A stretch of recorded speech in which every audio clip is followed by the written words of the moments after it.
Hi guys, so this is your unit 2 of block 3. So it talks about mental retardation and giftedness. So इसका जो diagnosis है वो कैसे होगा? Diagnosis के लिए DSM 4th TR एक आपका टेस्ट होता है, असेसमेंट होती है. उसमें क्या होगा, जो भी आपका 2/3 ऑफ पॉपुलेशन है, ये एक बेसिक टेस्ट है. सो जो 2/3 ऑफ पॉपुलेशन है उसका IQ 85 से 115 के बीच में फॉल करता है. ठीक है, इसका मतलब जो आपकी 2/3 पॉपुलेशन है, जो हमारा बेसिक मतलब जिनका सबका IQ वो 85 से 115 तक के बीच का है. ठीक है, बट जो 3% पॉपुलेशन है हमारी, उनका IQ 70 से 75% के बीच में फॉल करता है, विच इज सिग्निफिकेंट सब एवरेज जनरेशन इंटेलेक्चुअल फंक्शनिंग की. ठीक है, 3% पॉपुलेशन की.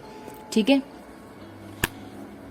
एक तो ये है. दूसरा तरीका ये है अडेप्टिव फंक्शनिंग. इसका मतलब है हम चेक करते हैं अडेप्टेटिव बिहेवियर स्केल होता है, द विलैंड अडेप्टिव बिहेवियर स्केल. ये स्केल ये चेक करता है जो बेसिक स्किल है वो मास्टर कर पाया है इंसान या नहीं कर पाया है. क्योंकि जो मेंटल रिटार्डेशन है उसमें बेसिकली जो लोग होते हैं वो बेसिक स्किल्स करने में भी थोड़ा उनको प्रॉब्लम होती है. ठीक है, सो ये स्केल उस चीज़ को नापता है. जो आपका अडेप्टिव फंक्शनिंग स्केल है वो चेक करता है बेसिक स्किल, जिसमें जैसे टॉयलेटिंग या ड्रेसिंग या अंडरस्टैंडिंग कॉन्सेप्ट, जो कि टाइम, मनी, यूजिंग टूल्स और to use a basic transport, वो कर पा रहे या नहीं कर पा रहे.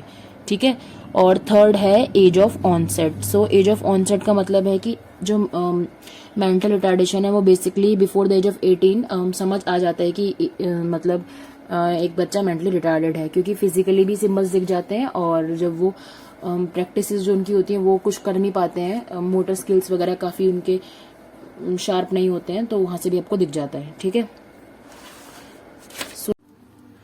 सो लेवल्स की बात करते हैं तो जो 4 तरह का होता है जो हमारा MR अगर हम देखें तो. जो माइल्ड MR होता है उसका IQ होता है 50 से लेके 70 तक, और 85% पॉपुलेशन को ये हो सकता है. जो मॉडरेट MR होता है उसका होता है IQ 35-40 से लेके 50 से 55 तक. ठीक है, ये 10% पॉपुलेशन का है.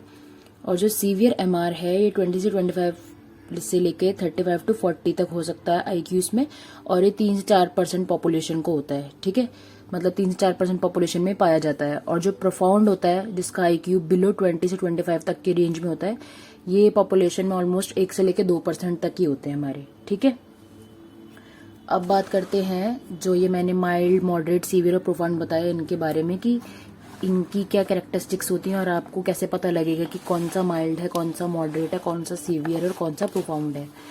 जो आपका माइल्ड MR है, ये बच्चे एजुकेबल होते हैं, मतलब कि आप उनको एजुकेट कर सकते हो नॉर्मल चाइल्ड की तरह नहीं, बट आप उनको एटलीस्ट वो रीड और राइट अगर उसको आप प्रैक्टिस कराओ तो वो कर लेगा. ठीक है, जो इन बच्चों का IQ होता है, इन बच्चों का IQ एवरेज 8 से 11 साल के जो बच्चे होते हैं उतना ही होता है.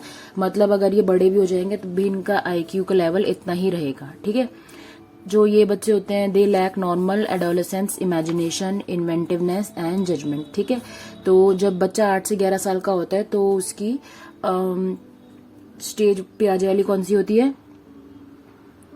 Concrete operational. ठीक है, और जब बच्चा फॉर्मल ऑपरेशन में आता है तो आगे जाकर उसका जो एब्स्ट्रैक्ट थिंकिंग है वो बनता है. ठीक है, बट इसमें वो बच्चा एब्स्ट्रैक्ट तक पहुंच ही नहीं पाता है और कॉन्क्रीट पे भी वो काफी टाइम लगाता है पहुंचने में.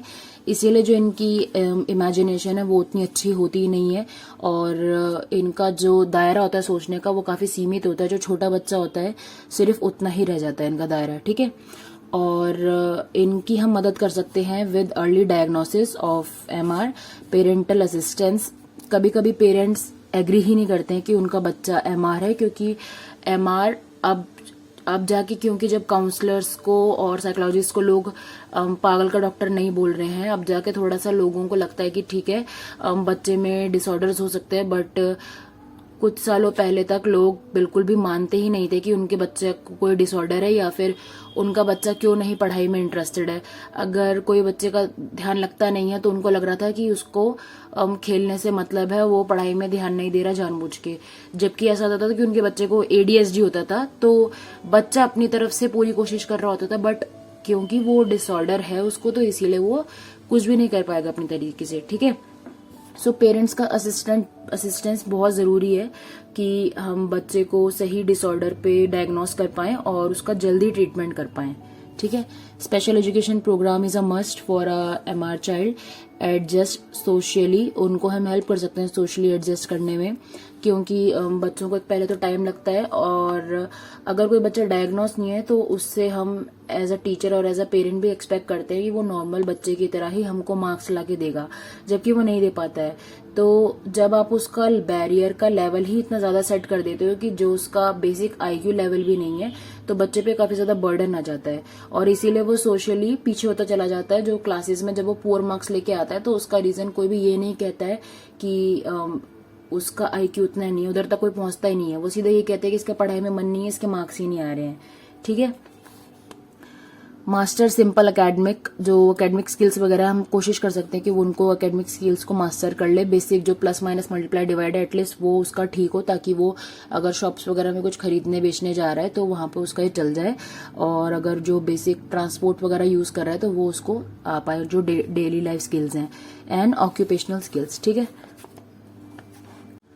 उसके बाद आता है मॉडरेट MR। सो मॉडरेट MR एजुकेट नहीं कर सकते हम उनको, बट उनको हम ट्रेन कर सकते हैं, ठीक है। सो इन बच्चों का जो IQ होता है, या इन लोगों का जो IQ होता है, वो होता है 4 से 7 साल के बच्चे जितना, ठीक है। And they can be taught to read and write a little, very little, बहुत ज्यादा एक्सपेक्ट नहीं कर सकते हो, बहुत थोड़ा सा उनको आ जाएगा कि आपका नाम क्या, आप कहाँ रहते हो, जो काफी टाइम के बाद आप उनको प्रैक्टिस करा करा के सिखा सकते हो। Same some manage fair command of spoken language. Spoken language भी आप उनसे पूरी उम्मीद नहीं कर सकते हो कि वो सारा का सारा एज इट इज बोल पाएंगे, वो बहुत कम बोलेंगे, और जो भी बोलेंगे जरूरी नहीं कि वो स्ट्रेट में बोले, फंबल कर सकते हैं या फिर स्टटर कर सकते हैं, और थोड़ा बहुत ही कोशिश, मतलब कुछ ही हो पाएंगे जो ढंग से बोल पाएंगे। रेट ऑफ लर्निंग काफी स्लो होता है। Level of conceptualisation extremely limited होता है, कॉन्सेप्ट फॉर्मेशन नहीं होती है। They appear to be very clumsy, ungainly, body deformities, poor motor coordinations, ठीक है।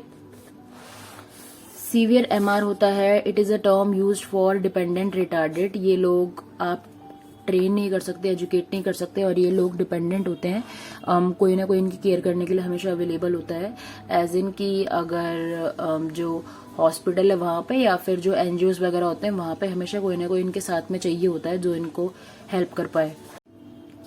इनका जो मोटर और स्पीच डेवलपमेंट होता है वो सीवियरली रिटार्डेड होता है, मतलब बिल्कुल भी गुंजाइश नहीं होती है, वो करके भी अपना जो बात होती है उसको समझा पाते हैं, एग्जैक्ट वर्ड्स नहीं बोल पाते हैं। सेंसरी डिफेक्ट्स होते हैं, जो सेंसरी मोटर स्किल्स हैं इनके वो काफ़ी ज़्यादा खराब हो रखे होते हैं, बचपन से ही वो ऑर्गन्स डैमेज्ड होते हैं।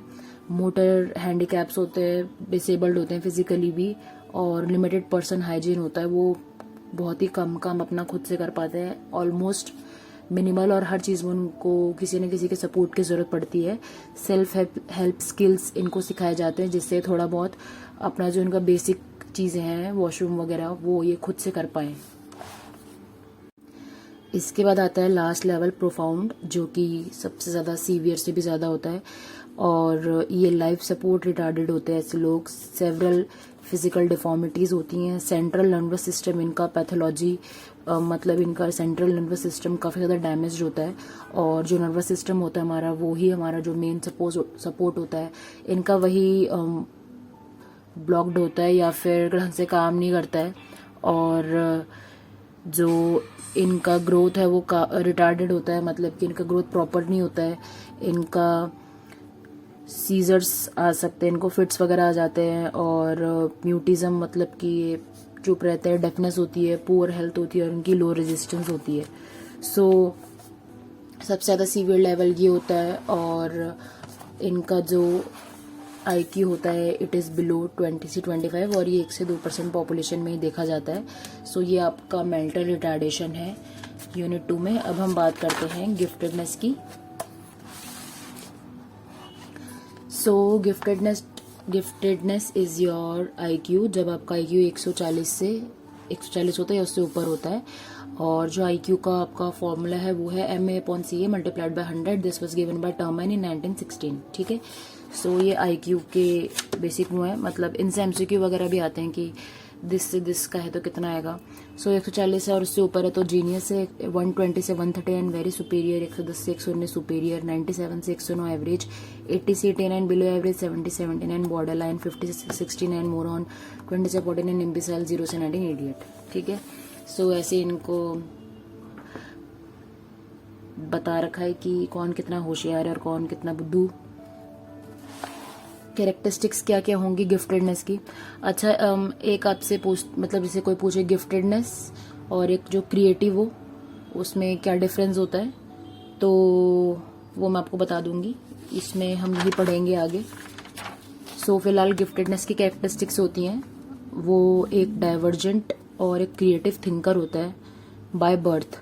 वाइड रेंज ऑफ इंटरेस्ट होते हैं, good in dance, sports, song, curiosity level high, longer attention span, questioning attitude, unusual alertness, learns basic skills very quickly with little practice, intrinsic motivation, decision maker. ठीक है, अब वैसे देखा जाए तो ये बेसिक चीज़ें, अगर आप अपने आप को भी गिफ्टेड मानना चाहो तो आप भी बोल सकते हो यार मेरी तो मेरे अंदर भी है, ये भी मेरे अंदर है, ये भी मेरे अंदर है, पर अब गिफ्टेड तो नहीं लगता मैं, आएगी उतना तो है नहीं मेरा।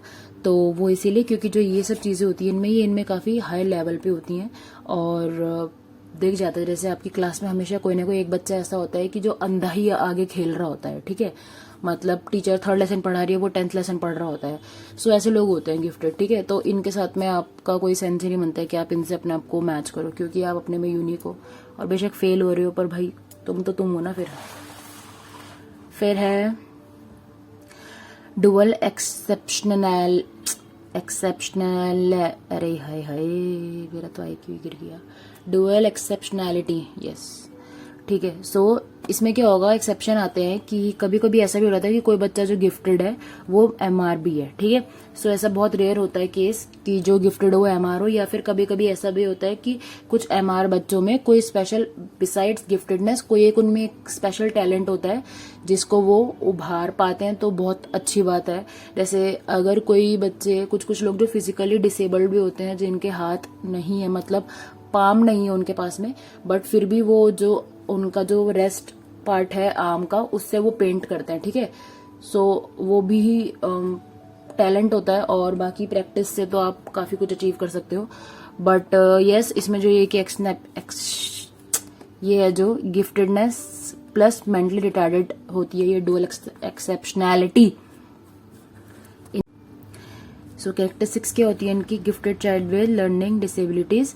सो high abstract reasoning ability, good mathematical reasoning ability, keen visual memory, spatial skills, advanced vocabulary, sophisticated sense of humor, imaginative and creative, insightful, exceptional in geometry, science, arts, music, distraction या डिसऑर्गेनाइजेशन कम होता है, perfectionism, super sensitive, wide variety of interest. ठीक है, सो ये सारा इनमें नहीं होगी, इनमें से कोई एक या दो इनमें कैपेसिटीज हो सकती है जो ये कैरेक्टरिस्टिक्स है।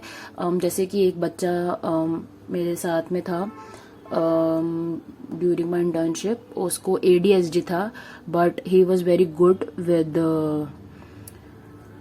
कहाँ गया इसमें, ये एडवांस्ड वोकेबुलरी थी उसकी, और उसकी इंग्लिश काफ़ी अच्छी थी, और वो पूरे एक्सेंट में बात करता था। ठीक है, सो कभी कभी थोड़ा जो बच्चा, वो MR नहीं था, उसको ADHD था, बट मतलब वही कि उसको लर्निंग डिसेबिलिटी थी, but still he was very good with vocabulary. ठीक है, सो ऐसा हो जाएगा कि कोई मेंटली रिटार्डेड बच्चा है तो उसको अगर गिफ्टेडनेस भी है उसमें, जो उसका IQ है, और वो किसी इन चीज़ों में बहुत अच्छा है। ठीक है, अब हम बात करते हैं मेंटल रिटार्डेडनेस के कॉज क्या हो सकते हैं। ठीक है, किस वजह से होता है। सो या तो ये ऑर्गेनिक होता है या फिर ये सोशो कल्चरल कॉज होता है। ठीक है, सो इसमें ऑर्गेनिक मतलब बायोलॉजिकल में सबसे पहला है क्रोमोसोमल एनोमलीज। इसका मतलब ये है कि जो लेस देन 5% जो प्रेगनेंसीज होती हैं उसमें होता है, और मोस्टली जो मिसकैरेज हो जाता है इन 5% प्रेगनेंसीज का, इसमें से 1% ही सर्वाइव कर पाते हैं, और वो सर्वाइवर्स डाउन सिंड्रोम हो जाता है उनको। सो डाउन सिंड्रोम को हम मोंगोलिज्म भी कहते हैं। सो डाउन सिंड्रोम में क्या होता है, जो क्रोमोसोम्स होते हैं नॉर्मली वो होते हैं 23, जब हर एक दोनों पेरेंट्स से आते हैं तो 46 बन जाते हैं। ठीक है, बट डाउन सिंड्रोम में जो हमारा सेल डिवीजन है वो एबनॉर्मल हो जाता है, और जो बच्चा होता है उसके पास एक एक्स्ट्रा कॉपी होती है 21st जो क्रोमोसोम होता है उसकी, ठीक है। इसीलिए इसको ट्राइसोमी 21 भी बोलते हैं, ठीक है।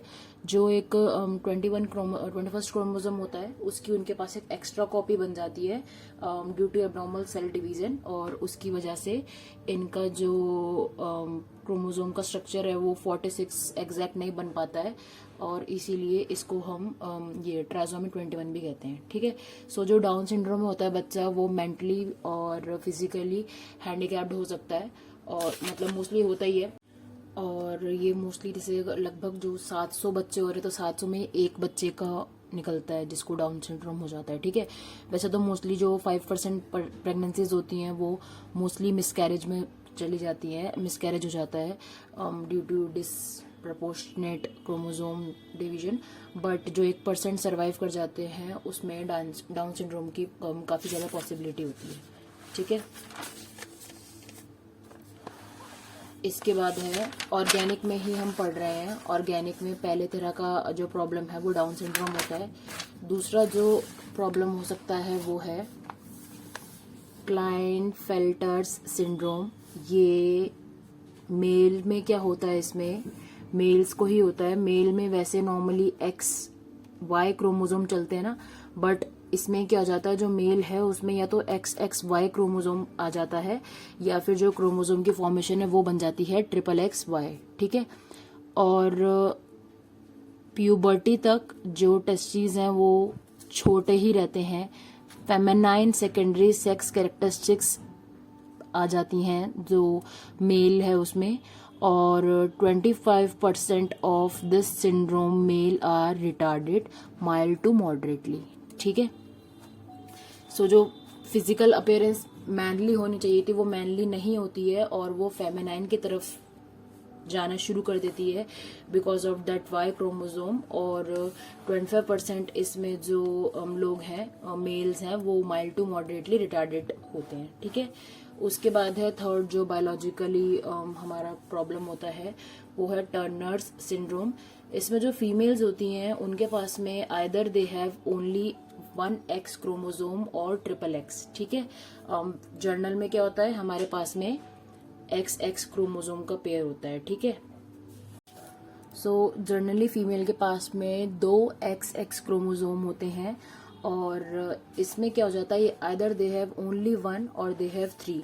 जो 3 वाला केस है वो बहुत फ्यू होता है, but if female has only 1 और XXX क्रोमोसोम, सो ये टर्नर सिंड्रोम में आता है, and they have very low level of intelligence, ठीक है। फिर आपका फोर्थ टाइप का है organic problem, fragile X syndrome, ठीक है। इसमें क्या होता है, there is a mutation in the gene on X chromosome, जिसकी वजह से जो फेशियल फीचर्स हैं they are underdeveloped, and they have large ears, long and thin face and broad nasal root, ठीक है।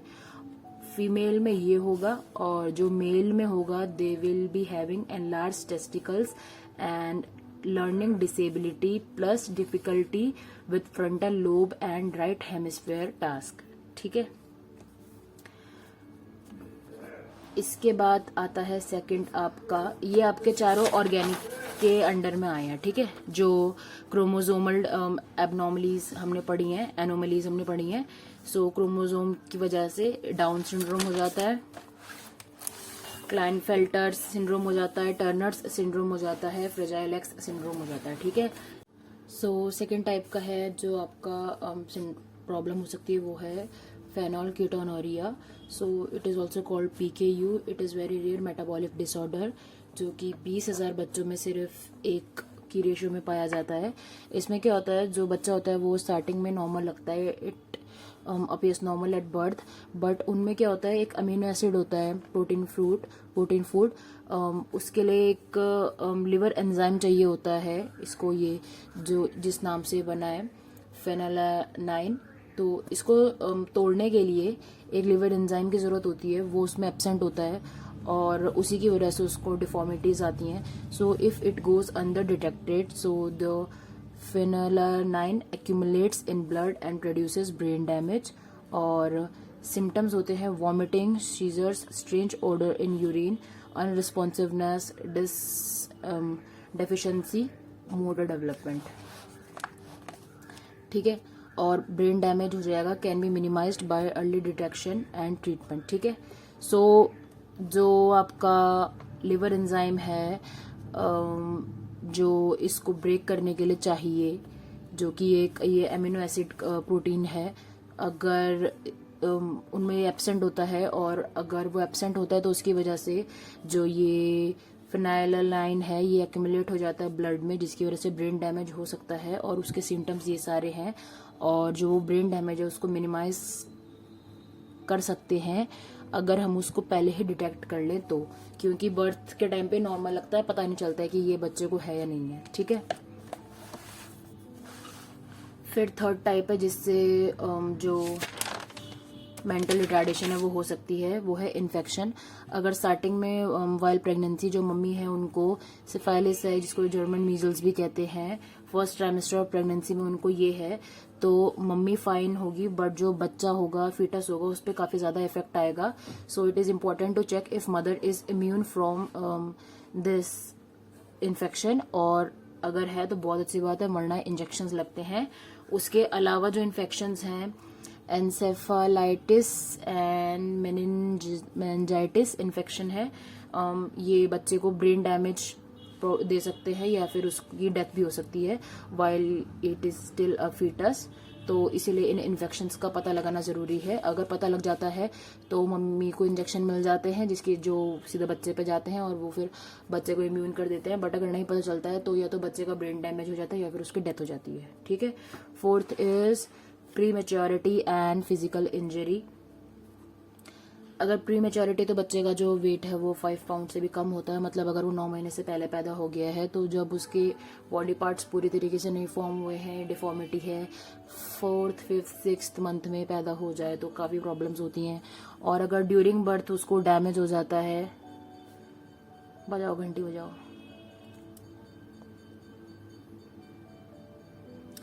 ड्यूरिंग बर्थ अगर बच्चे को डैमेज हो जाता है, मतलब कि जब बच्चा को निकाल रहे हैं, सो कभी कभी ऐसा हो जाता है कि जो ये हाइपोक्सिया है, लैक ऑफ सफिशिएंट ऑक्सीजन, अगर बच्चा फंस गया है और उसको ऑक्सीजन नहीं मिल पा रही है, या while the child is coming out उसका सर फंस जाता है और ढंग से उसको नहीं निकाल पाए, so bleeding within the brain भी स्टार्ट हो सकती है अगर वो दब गया है, और डैमेज काफ़ी ज़्यादा हो सकता है ड्यूरिंग बर्थ, और इसकी वजह से फिजिकल इंजरी भी हो सकती है जो कि आगे जाके can cause MR, mental retardation. और 5th है हमारा टॉक्सिक एजेंट्स एंड रेडिएशन। अगर लेड पॉइजनिंग हो गई या कार्बन मोनोऑक्साइड पॉइजनिंग हो गई या रेडिएशन की चपेट में आ जाता है बाय एनी मेजर जो बच्चा है या मम्मी भी है जो वाइल प्रेग्नेंट, तो प्रॉब्लम हो सकती है कि वो MR बने। ठीक है, उसके अलावा ऑर्गेनिक हमने अभी सारे कॉज पढ़ लिए। सोशियो कल्चरल कॉज क्या है, वो है डिप्रिवेशन, पॉवर्टी एंड